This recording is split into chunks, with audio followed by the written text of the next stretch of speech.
ওখানকার ঘটনা হচ্ছে এমন, একটা উপমা দিয়ে বোঝানো যায়। মনে করেন আপনি আপনার ঘরে বসে আছেন, আপনার দরজায় একজন মেহমান এসেছে। মেহমান নক করছে, ঠক ঠক ঠক।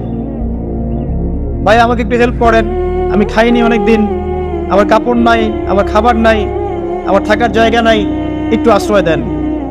আপনি মাশাআল্লাহ মুসলিম, দয়া পরবশ হয়ে দরজা খুলে দিলেন, তাকে ড্রয়িং রুমে বসালেন, সুন্দর করে খাওয়ালেন, কাপড় দিলেন, রেস্ট করার জায়গা দিলেন। এবার সে সেখানে থাকতে থাকতে পরিকল্পনা করলো যে আপনাকে আপনার বাসা থেকে বের করে দিবে। একদিন আপনাকে ঘাট ধরে আপনার বাসা থেকে বের করে দিল, দিয়ে দরজার ভিতর থেকে লাগিয়ে দিল। এখন দরজার বাইরে দাঁড়িয়ে আপনি নক করছেন, আমার ঘর আমাকে ফেরত দাও, আমার ঘর আমাকে ফেরত দাও।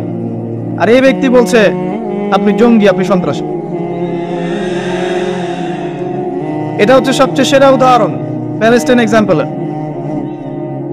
তো এরা বলছে ওজাইর আলাইহিস সালাম আল্লাহর সন্তান।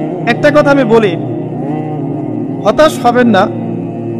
ফেরাউন তার দলবল নিয়ে যখন লোহিত সাগরে ধাওয়া করছিল মুসা আলাইহিস সালামকে, আল্লাহ পাক কি করেছেন? আল্লাহ পাক সব সৈন্যকে আগে লোহিত সাগরে এনেছেন, আনার পরে মুসা আলাইহিস সালামকে পার করে দিয়েছেন।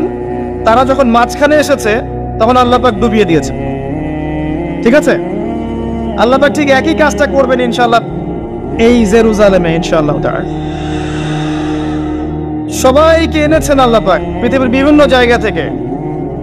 একটা নির্দিষ্ট সময় পর্যন্ত ওরা বিশ্বকে রুল করবে সামনে, একটা নির্দিষ্ট সময় পর্যন্ত এরা বিশ্বকে শাসন করবে সামনে অচিরেই।